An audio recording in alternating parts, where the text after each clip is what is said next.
Hey everybody, what's up? It's your friend James Shaw. Thanks so much for being with us. We are going to do what we always do, which is talk to elite people doing elite things, and we have elite today. I'm excited about it. April, how are you? I'm doing great. How are you? I'm awesome. Would you introduce yourself to everybody? Yeah, my name's April Florczyk. I have been in the real estate business for, over 20 years here locally in Boise, Idaho. I run a small boutique luxury team called 208 Market. We specialize in luxury custom homes, and about, I would say 50% is residential resale and 50% of our business is new construction. So a little bit of everything. You're knocking it out of the park. And Boise, by the way, is a sneaky cool town. So if people have never been there, they should come visit Boise, right? Yes. Yeah. I love it here. We've kind of been a hidden little gem and treasure, and the secret is kind of out now, though. So we've had a ton of growth. Pandemic woke people up to Boise, but what a great town. So I'm glad you're here. You guys are doing amazing stuff. You're almost $1 million in GCI last year, if I recall. And Yes, a lot of that, part of that's your price point's high, which helps because you're doing luxury new construction. And yet this is an untapped opportunity. When we looked at the number of home sales in the US last year, it went down, except in the new construction segment. Those sales are up. So there's massive amount of opportunity. How did you even choose that was a direction you wanted to go? well, I think it always just kind of made sense to me when I got in the business. I kind of looked around in our local market and I thought, why would I not want to work with builders who they make a living exactly how we make a living? Don't get me wrong. I love our residential resale clientele.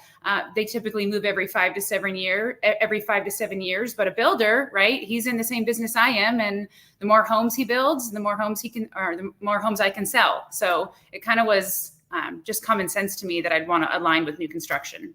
All right. So you decide to dive in, and it seems like this would be a good space to go. And they need your help, right? A lot of these builders these are small businesses just like you are. Absolutely. And a lot of builders here in our local market are very small. It's, sometimes just a one-man show. And kind of as we've learned as agents, it's really hard to do everything at a very high level if you're trying to wear every hat. So as I've kind of slowly grown my team over the years, I've tried to kind of paint the same picture for builders that we work with that are just trying to juggle all aspects of it. And truly they can't handle the marketing aspect because it takes an entire team for me to be able to handle that aspect behind the scenes. All right. So it's something you have to be prepared to help them.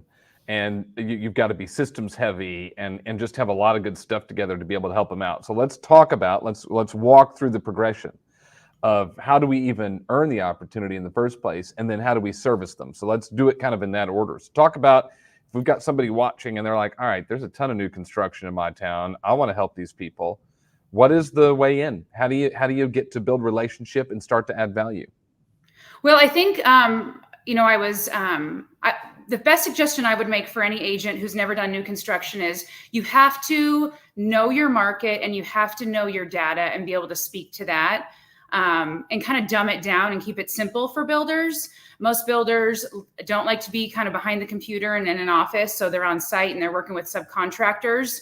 So in the beginning, I literally just drove around in my car and I had already done all the research behind the scenes and understood, inventory levels, what the need was in the market. I learned what the need was in the market by sitting a ton of open houses and having a ton of conversations with buyers. So I think that's really valuable. Buyers are much more open in what they will disclose to you as an agent versus if they're talking with the builder directly. So I kind of took all of that information and really just studied the market and then relayed what I was seeing in our marketplace and talking to the builders about that. We have a town called Meridian, and it was every builder in our valley was really heavily focused on that area of town.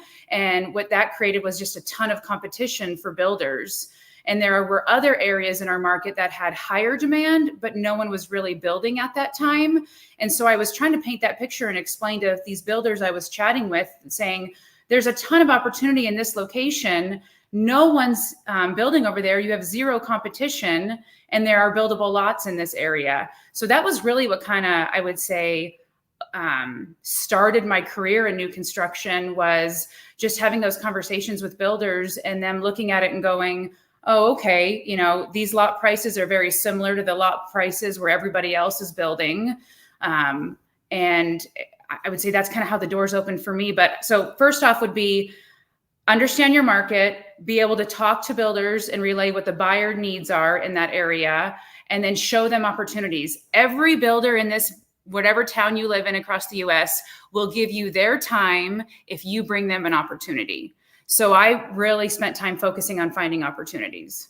Gary teaches us to be the local economist of choice. And that's what you're effectively doing. You're the local economist of choice. It seems like the way you're describing a lot of these builders is they have a very narrow focus. They kind of see something, they want to pursue it, get the project done, move on, but they don't always know where the next opportunity might be. So if you can bring that to them, that's of immense value. If they can be on the front end of a new opportunity instead of the back end, boy, they probably come out way ahead, don't they? 100%. And the other thing I learned is a lot of builders, they'll tie up different properties or projects, but they're too busy focused on this one other job that they're not even doing any marketing on it. So they might have their little rinky-dink sign in the, you know, on the lot, and it's fallen over, and and I guess I've always just found a lot of success in pre-selling, you know, painting the picture to the end buyer on what they could have in that part of town and on that lot and what it would look like. And so when I kind of realized like all these builders had all of these lots that they weren't marketing on, I was like, there's my value add. Like I can take that off their plate and just drive traffic to them. Instant inventory for you. Yes. You can pre-sale for them, and they want that, right? They would much rather go in and, all right, we're starting on that one on this date and have that process done. And it seems like that, quite frankly, I don't know, you may know the stats. I imagine that the percentage of the market that's run by small builders is much bigger than the share of the market that the big builders have. Like there's got to be a huge opportunity to work with these people that build a handful of homes a year, right? Oh, 100%. I haven't come across a town or an area where I've not found this. Yeah, and just driving around in the new construction. I mean, our market has changed for sure. We've had a lot of national builders come into our marketplace and tie up a lot of the property. But in any town, there have been builders that have been building there for 20 plus years that have tied up dirt or have better local connections. And I think if any agent just takes a day and just drives around, you will find opportunity waiting for you with nothing happening. So what'd you do? Did you just call? Did you drive around, see the signs and call and say, hey, I'm April, I'm a real estate agent, and who's helping you move this property, get homes sold? Is that what you did? Pretty much. And I mean, if I like think about it, I can recall multiple opportunities I have currently where I picked up the phone and just said, hey, my name is April. I've specialized in this, or I've been in real estate this long. Can I take 20 minutes of your day? I would love to meet with you and share with you some opportunities that I see. And then in that meeting, what would you walk through with them? So if they say yes to that, and the smart ones do, if they say yes to that, what are you walking through in that time? I'm bringing them an opportunity, and then I am showing them the data in the market, and I'm keeping it very simple. So when I first started this, I literally created something, and I don't know, I think it was Publisher or PowerPoint, and it wasn't very fancy or pretty, but it basically just talked about inventory levels, price per square foot, average, pendings, average price, average days on market, and just kind of gave them just the highlights of all of that and just said, hey, you can be building over here, or you can look at this opportunity and be building over here. And we've been in a market where our inventory has been extremely low for the last, I would say, 10 years. And so new construction has been the bulk of our sales because I think it's going to get worse over the next couple of years because we're just not getting, probably like everybody else, sellers who want to list their homes when they've got a great 2.5% or 3% interest rate. So I have a feeling that over the next several years, new construction is going to be a big bulk of our market. Yeah, no doubt about it. And you're on the front end. Okay, so another strategy would be, I imagine, what you've done is met with a builder and you're either pre-selling or finding them their next opportunity. Here's lots that are available we can go build on. Do you ever run into builders that maybe they have a spec home that's sitting there and you might be able to support them with that? And what would your advice be around that? Yeah, I mean, when I first got in the market, I did a ton of open houses, and there are always agents in areas that have new construction developments and they cannot man them all. So I reached out to agents who had listings that were new construction that weren't being held open. I sat in those open houses and I learned the smaller builders always go by and visit their houses when they're under construction. So then I was having, it was an opportunity where it wasn't my listing, but I was having conversations with the builder and learning he's just like I am. There's nothing to be afraid of. They want to have a conversation. They would tell me about what they were doing or what they did differently than other builders. And it just, gave me some insight on how the builders think and what their niche market was. So then I would kind of study and watch the market and try and find opportunities that I thought would be a good fit for that particular builder. That's great. And in a market like yours, I imagine that we don't need to always pre-sale new construction, because I'm sure you've done this, but you tell me, you find a lot that's available. You go, all right, I need to call this builder, tell them to buy this lot, put a house on it, and then we can sell it. Does that happen? That's how I've built my entire career. Okay. So, because what's great about that is you're getting paid multiple times on the same piece of land over a short period of time, because you've sold it to the builder. So you're going to get a commission on that. The builder puts a spec house on it. You're going to list it and sell it for them. You're getting paid on that. Like, this is a really smart way to run the business, right? Yeah. It's funny to me, it was always common sense, but it hasn't been common sense to a lot of agents. And I've had conversations with agents and they said, man, we see this opportunity as well, April. Like, why aren't, maybe I've been lucky. I don't know. When you dress for success every day, you are a professional, you carry yourself in a professional manner, you can speak knowledgeably about what's going on in our market and the sales. And then when you get an opportunity, whether it is to list a spec home or to pre-sell something, you knock it out of the park. They will work with you over and over and over again. But yes, I have run probably a more profitable business than the majority of real estate teams because of what you just touched on. Well, you get paid twice on the same thing in the shorter period of time. That builder's committed to you. They like you because they made money and you gave them really good advice. It just is really smart. I love it so much. Now, how do you decide, though? I mean, there's got to be a gazillion mom and pop builders in Boise, Idaho. How do you decide who to target and who to work with? Well, in the beginning, it was just anyone, right? Whoever gave me their time, right? But then after years of experience, you learn what builders I think you want to be associated with. That can be things like how organized, how well their warranty and their follow-ups are, the quality of the build, their reputation, how they interact with clients. Some builders need us as agents. They need us to be a filter for them because they don't communicate very well with potential buyers. And other builders, you can put them in front of a buyer and they're gonna close the deal for you because they're great. So it really just kind of is who you want to align yourself with and kind of maybe what your brand represents and picking out those builders that match that. That's really good. Now, it can't all be a pink, fluffy unicorn dancing on a rainbow. I mean, there have got to have been some lessons in your time that you've done this and some mistakes that you've made. What lessons have you learned, or mistakes would you want others to avoid and learn from you instead?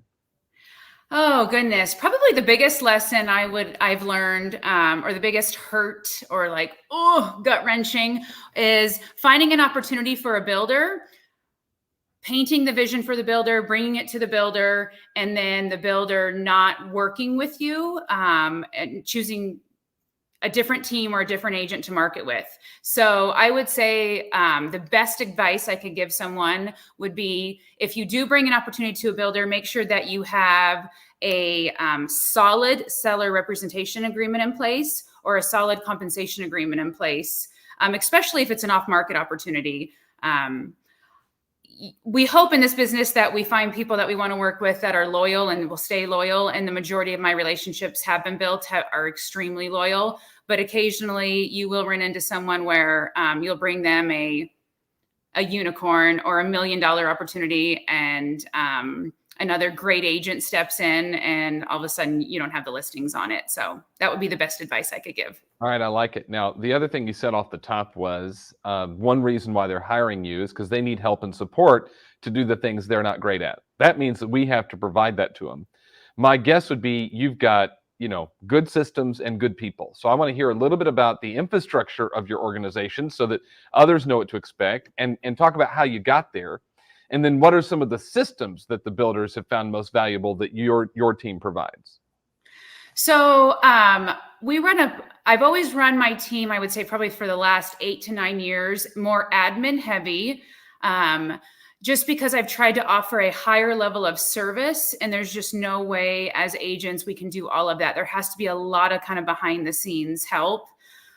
So positions like a full-time marketing person, a full-time listing coordinator, a full-time transaction coordinator, a full-time executive assistant. These are all crucial roles. You don't have to hire them all out of the gate by any means, but that you can build up to so that you can stay in front of the clients, yet all of the I's are being dotted, all the T's are being crossed.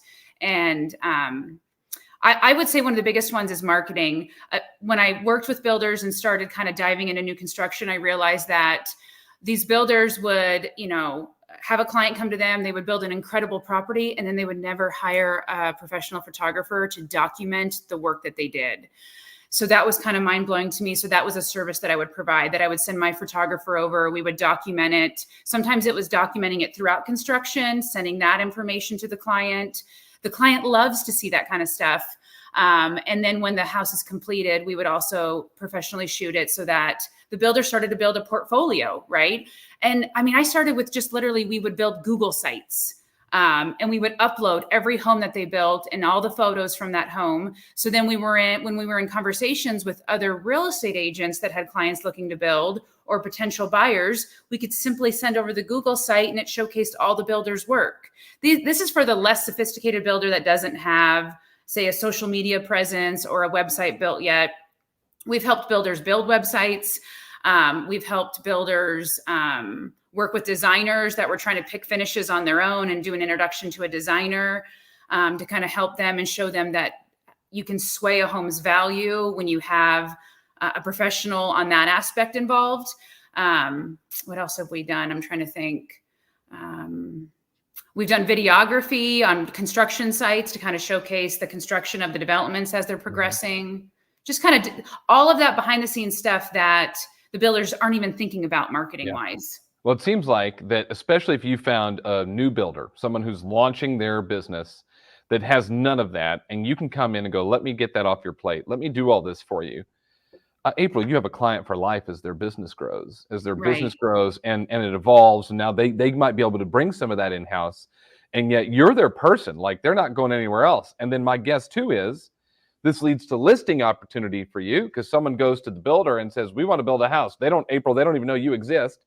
They go to the builder, but we got to sell our house first. And builder says, well, then you need to call April. Does that ever 100%. happen? Yep. Lots of stories like that in my past. Oh, no doubt. Okay. So what would be that kind of final piece of advice? Someone's like, all right, I can build the infrastructure. I've got the experience from a marketing standpoint. I'm a systems person as an agent. So I'm ready. What advice would you give? Don't overthink it. Get out there, get on the phone and get in front of them. Just have a conversation. You're going to find out in the first 5 minutes if this is someone you want to even be aligned with or be in business with. But yeah, I would say just get out there and start talking. I mean, do your research, know what you're going to talk about, find opportunities for builders, but then get on the phone and get in front of them. That's the best thing you can do. April, you're a genius. Your market center group is one of my favorite market center groups in the entire planet. I love Boise, Idaho. I love all the people in it, and I love everything you shared today. Thank you so much for spending time with us. I appreciate you. You're very welcome. Thanks for your time.